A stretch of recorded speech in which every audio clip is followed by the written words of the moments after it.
hardcore boxing fans out there, how are we doing? It's Big Porky here, the voice of hardcore boxing. Today I'm joined by Mr. Joe Gallagher, aka former Ring Magazine Trainer of the Year at his gym in Bolton. Did you share with Amir Khan this gym? Or? It's a maze building, but we rent from him. Yeah, it's a lovely gym, isn't it? Yeah, it's alright. It's we had the wall knocked down nearly 2 years ago now, and it's all kitted out well, and from this little small gym we've created a good few champions out of it.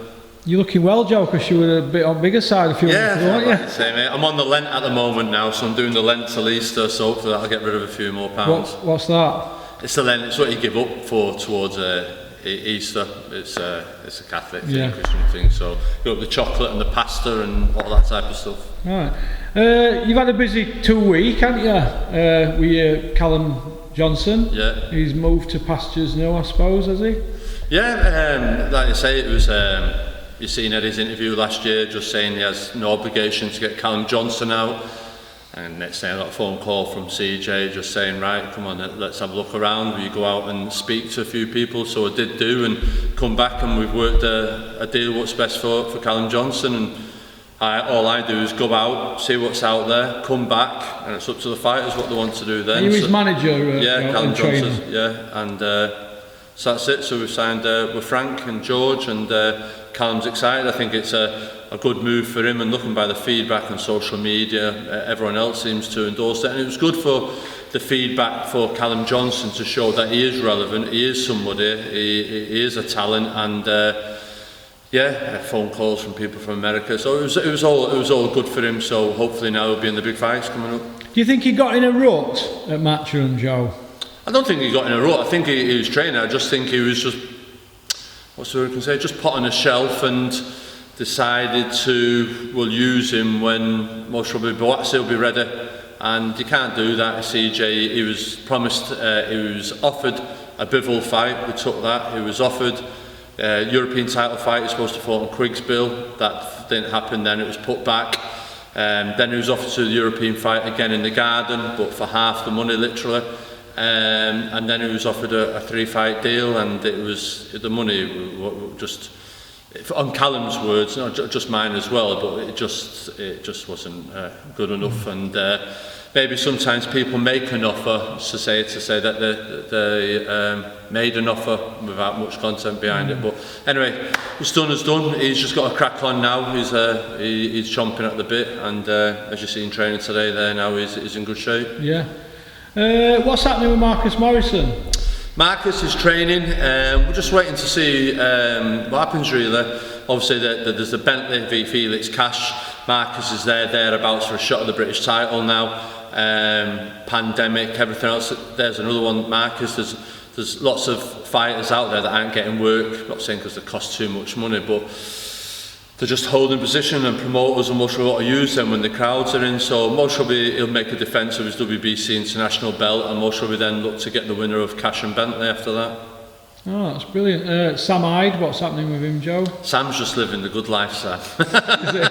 Sam's just living the good life. Listen, he's training well. He's a kid that's very switched on money-wise. He's got his own business with his gym and building property portfolio. He's a switched on kid. He's in the gym now, coming back in a couple of times a week to get back into it, lose weight, and to most probably try and get a shot at the British title and try and get the winner of Billam Smith Dion Juma. I've just seen Natasha Jonas training. She's an hard trainer. Any news on Natasha getting out again? Yeah, there was some news for Natasha coming out very soon. I can't say, but it'd be good to get her out fighting again anyway, and a significant fight as well, so that'll be good. Listen, it's been a hard time for Natasha. We're all in a pandemic. She fought Terry Harper, she won the world title. A couple of people ringside thought she didn't, but everyone around the world seen that she did. It was voted the best fight in the world by the Ring Magazine, female.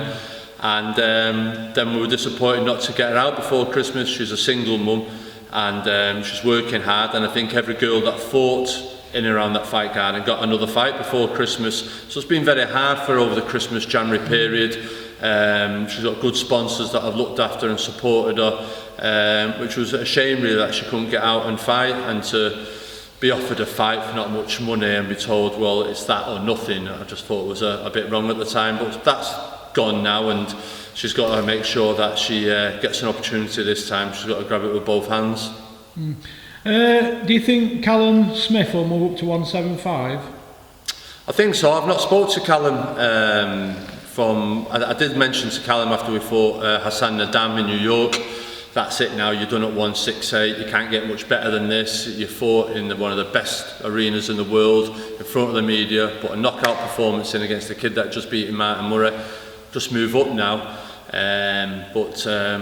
He thought he could still do the weight comfortably, fought Ryder, we've seen that. And then we got dangled the Canelo carrot, so the kid, obviously, Canelo's the only fight that brings that type of money that you can get these days, so he hung in there. So yeah, I'd like to see Callum move up to 175 now. Not have the discussion, but I think it'd be a gimme. Yeah. Do you think Callum Johnson will stay at 175, Joe? No, I think there's a good chance Callum could do 175 or 168. I've spoke to George and Frank and said to them, either weight divisions at world level, Callum Johnson's available for whatever opportunity presents itself. Callum Johnson will fight at both at either. So Callum Johnson will be an exciting addition to the super middleweight division. Do you know what I mean? Domestically, the likes of Billy Joe Saunders, John Ryder, great fight, and then obviously at light heavyweight with the Yardies and that, but also on the world scene as well. Has it crossed your mind that you could be in a position where you could be fighting Lyndon Arthur or Anthony Yarde sometime this year or next year? Well, listen, that's the decision that Callum Johnson has made, and we're aware of that. We get on very well with Tunde, we get on very well with Pat Barrett, we have a great working relationship with Pat. So it is what it is, it's business, and that's what it is at the end of the day, and when they fight, the best kid will win. Yeah. What's happening with Beefy Smith? Beefy, I've not heard from Beefy. Last time I heard from Beefy, I sent him a fight over. There was interest for a fight from him in Russia in January, but I've not heard much from him. It's hard at the moment. We're in lockdown, you can't be travelling Liverpool and back up and down, and I think fighters sometimes when they travel up and down the motorway and they're in the gym and they're training and I can motivate them as much as I can, but then when there's no date, no finger, there's no motivation, and they just need that really. So I expect to hear from him once I hear a date. Yeah. How's Anthony Crolla doing? Can see the option at gym, doesn't he? Yeah, no, Crolla's doing well. He's got a couple of little fighters himself. He's in here, he's helping me out. His fighters come in and join in a few of the sessions. And I think he's got a wealth of experience. He's always been in the big fights in the corners with me, and he's just a nice kid, Crolla. So I first come across Crolla when he beat me as he beat one of my kids in the schoolboy championships, and I went in the change rooms afterwards and said, you'll win these this year, you've got a good jab on you. He got to the final but didn't win, so he must have been aged 12 or 13 then, so I've known him all the way. So to do that and now to be involved in him progressing as a coach, and that is it's a good feeling really, do you know what I mean? So yeah, no, he's doing really well. Scott Quigg, how's he doing these days? Is he retired now? Yeah, Quigg's retired, but him himself, he's got one or two little fighters himself. He's training, he's evolving as a coach, learning and realising that life can be harder as a trainer than it can be a fighter, because as a fighter they come in there, do their work and go home and sleep. As a coach, you'll train him, then the next one, then her, then him, and you don't switch off. So I think both Scott and Nancy are realising, oh, this is a little bit harder than what we first thought, but I do feel they've got the assets and the mindset and the knowledge to turn into good coaches. Me and my pal here, we've noticed for the last hour you're a bit like a mother hen. You're a bit attentive, aren't you, in the gym? You don't miss anything, do you? And that's why it's full of mirrors, mate. The gym's full of mirrors. It was like the other day, someone was on the bag, they were on the bag there, but behind me I was watching someone on that bag there, and they clocked that I was clock watching, but that's how it's just got to be, eyes and ears everywhere. But they know that now, it's a good gym environment, everyone comes in, there's no entourages, they just come and do the work. I'd say Mark was in today, Paul Butler was in today now. Butler, he's training well, he's come back well from his loss, had 6 fights, and there's talk of him not being a world title final eliminator coming up now, so very, very talented fighter, but he's in the gym and he's learning and practicing different things, and I'm really excited this year for Natasha, Callum, Johnson and Paul Butler. I really do, them three, if you get the opportunity to deliver me world titles this year. Yeah. If you could look back to, obviously you're 52 now, Joe, yeah? Yeah. If you could look back to, say, I don't know, 30 years, what would you tell the 22-year-old Joe Gallagher? If he were about now, what would you like to say to him? most of it just keep your mouth in check a little bit more. Not to be rubbing people up the wrong way, but everyone who knows around me, if I see something's wrong, it's wrong. I'm got to say it's wrong, and if something's right, it's right. But I'm not got to stand by and let a wrong be wronged. And maybe that's what people don't want to hear. Or it's like I've said before, I can agree with a promoter or another manager 99 times. And they're happy because most of them 99 times is where it's fell right on their side. The one time I've gone, oh, stop, hang on a minute, that's wrong. Well, the one out of the 99, I'm the biggest arsehole, hard to work with type of person. That isn't like that. It's just that they're so used to having it all their own way. Not their own way, but to an extent where it's all amicable. But sometimes you'll go, no, that's not right, that's shit money, that's wrong, that's... So they're just... No, to be honest, if I'd say anything himself, maybe that, but Joe, thinking back about it, I wouldn't say change anything because that wouldn't be me then, and I've always wanted to be me, and I've always wanted to be truthful for my fighters. Like when I went to bed at night, I can always think, Joe, what, I did the best that I could for them today, and I can sleep easy. If them promoters can sleep easy thinking that they've had someone over on money, or had them stiffed by opponent, or whatever, well, that's down to them, but eventually karma is a way of coming round and biting you on the bum. Yeah. Do you feel though, John, this is in my opinion, do you feel that maybe over the years you've tried to do everything? You know, trainer, fitness, strength, nutrition and management, promoting everything. Yeah, because you promote now, don't you? Yeah. Do you feel that you've maybe took too much on at the time? Because I mean, you said yourself you've got like a kid who comes in and helps you with bits and bobs, haven't you now? Yeah, he comes in. Obviously, Crawler helping in the gym. Johnny Reynolds, he comes in and helps with the S&C. I think so. I think it was just at the time we had one or two championship fighters, John Murray, Macklin. Then we had Paul Smith and Stephen Smith. Then the kids, then that became championship fighters. Scott Cardle, Callum Smith, where they turned pro. So all of a sudden, I'm in the gym with 12 championship 12-round fighters. So that's not the same as 2 and a couple of 4-6 round kids. That's easy my management. So we have to be professional about this, and I've always made to make sure the best. So I needed to be the best me in coaching, so I brought him on. But my ambition still, from a trainer point of view, box ticked, manager, box ticked, but from a promoter, that still drives me a little bit. Although the show that we did last year with Samai Juma, it was one of the best smaller shows of the year, it was one of the best fights of the year, that I still feel burns, because I do feel I could most probably do something for North boxing. Do you know what I mean? I think all the big promoters of TV, they're all London based, they're all inside the M25.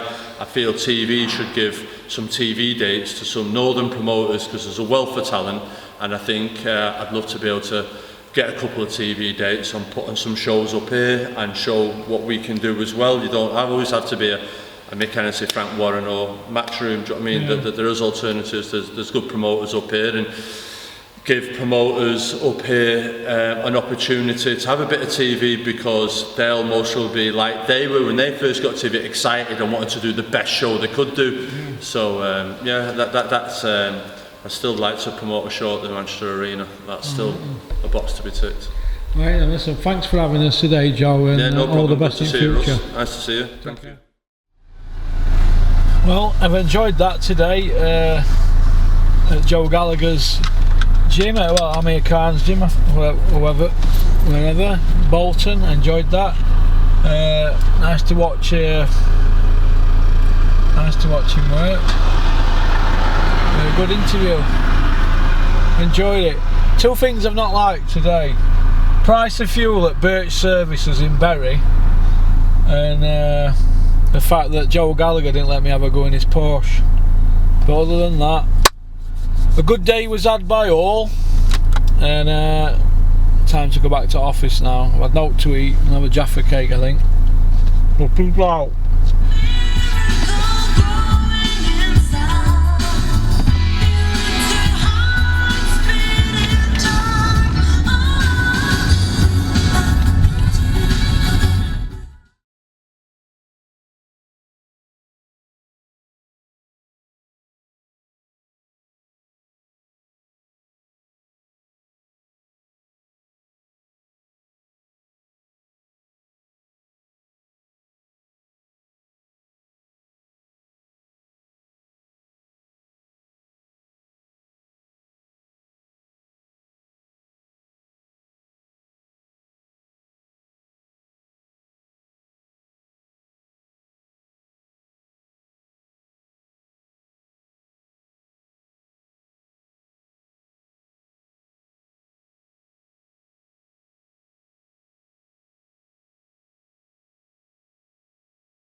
You like that one, didn't you? Right, first of all, I just want to say thank you very much for liking and subscribing. It means a lot to me, because we're on this journey together, aren't we?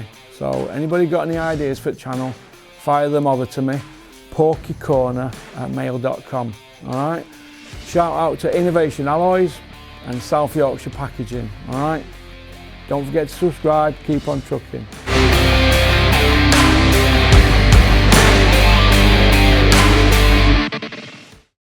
In trouble. I'm gonna show you how great I am.